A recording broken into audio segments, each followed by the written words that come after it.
Hello everyone, it's me Heather Passerum, and today on part 3 we are going to, I'm going to explain about this game. So basically you're using your stable management skills or training your stable management skills to know what to do and how to run your stable. So, and I got mail again. I'll answer that in a minute. So basically you can put your filly or colt into training right away when they're born and when they're at the age 1, or you could wait to see. Well, you can wait when they are at the age 3, and you can breed approval them to see what they're good at and assign a rider, like a trainer. Like I'll use a rider as a trainer for level 1 horses to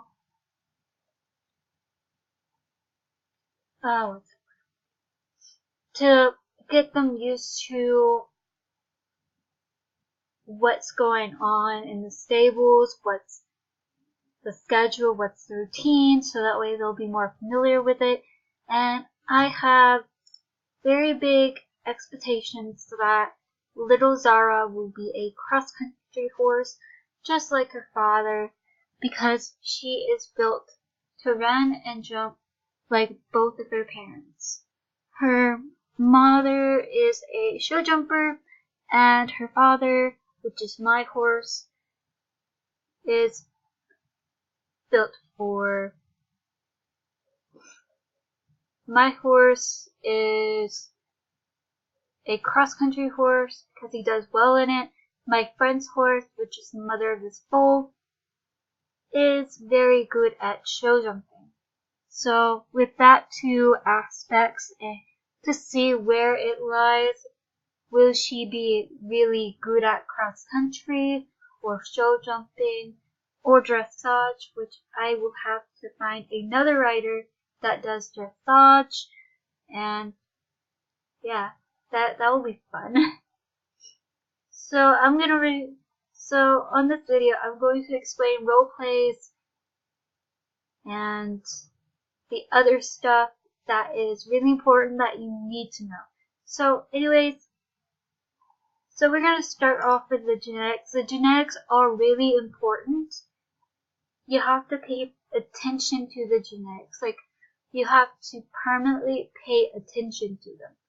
Like this one, and this one is dominant. These are like the dominant genes. This one is between dominant and submissive. This one's submissive, submissive, between, submissive, submissive, submissive, submissive.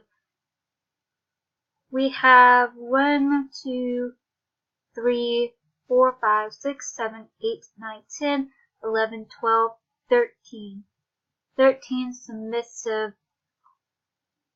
genetics, and we have 1, 2, 2 in between genetics between dominant and submissive, and then we have 1, 2, 3 dominant genetics.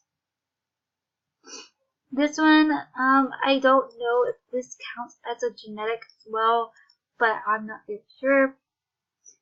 But there is no on city and no on pedigree. So what that means is I'm going to use my horse for example.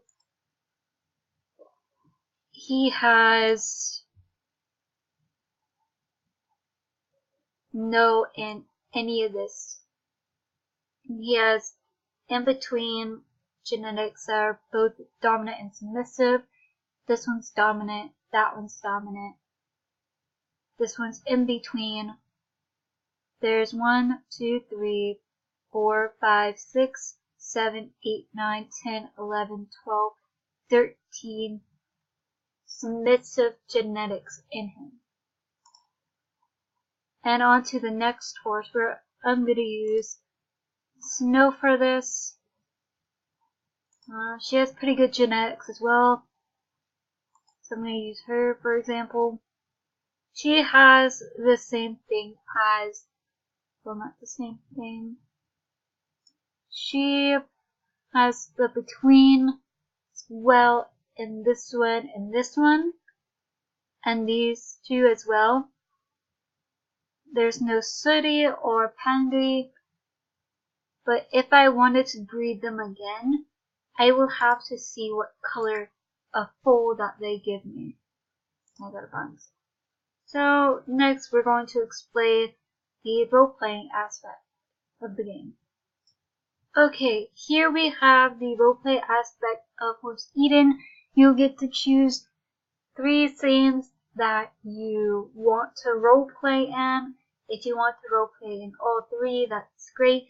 I only chose one, which is the Moonlit Creek Farms, because I'm really interested in the rider aspect because of the barn and how literate people are. And if you want to sign up, you click here, and I am signed up for it, so I'm going to use these 2 as an example. The registration has been updated. And I could put Zara in here, but I choose not to because I don't feel like she's gonna be in that roleplay aspect. But yeah, you can choose either one of these. You just click here, and this is scene 1, scene 2, and scene 3. And if you want to do a wild roleplay, this is scene 2. If you want to do a rider roleplay, this is scene 1. If you want to do a medieval fantasy role, this is scene 3. So, anyways, I'm going to go over to some things that will be really important in the game that you really need to know. So, with genetics and role-playing out of the way, here is the important parts. Pastures. Because they'll give you, like, room, and if your horse passes away, you can use your pasture as a memorial garden to bury your horse at. Because if you don't have a memorial garden or if you don't have a pasture at all, the horse gets deleted permanently. There's no way you can look at your horse that passed away. You have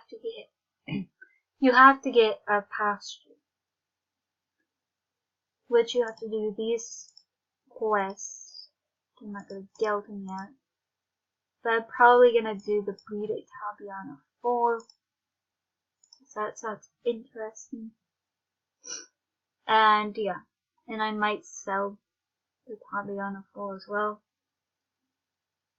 To give him a good home. Or give them a good home. And yeah. On to the next one. Wait. So barns are pretty important too. You have to have room in order to like get more horses. Because if you don't have room for any more horses, then you're stuck. You can't breed any of your horses anymore. You can't do anything. And then here is the round pens. The round pens help your horses become braver. Which I went trail riding with Prince, and he was a average bravery. Well, his bravery was average, and it's pretty fun and basic. And if you want to do crop bills, you can, but you have to like do it in the springtime because like if you do it in the winter, your crops are not going to grow. They'll get ruined. And yeah. This one, yeah, I'm not going to go over that one. I don't even know what that is. Arenas. You can have a dressage arena, cross-country arena, and show jumping arena. These three are really great. They can bring you money because you can throw events. You can even put how much the entry fee costs, but it cannot be over 3,000. So you have to be careful what you put down. So I might start with dressage first, then cross country, and then jumping. Oh yeah. So this explains riders' retirement and showing a lot more, and I would fully recommend like pausing the video to read it. And here's the show fees that it follows. Like level 1 is 300, level 2 is 400, level 3 is 500, level 4 is 700, level 5 is 900, and level 7 is 1,100. Level 7 is 1,400, level 8 is 106,000, and level 9 is 1,800.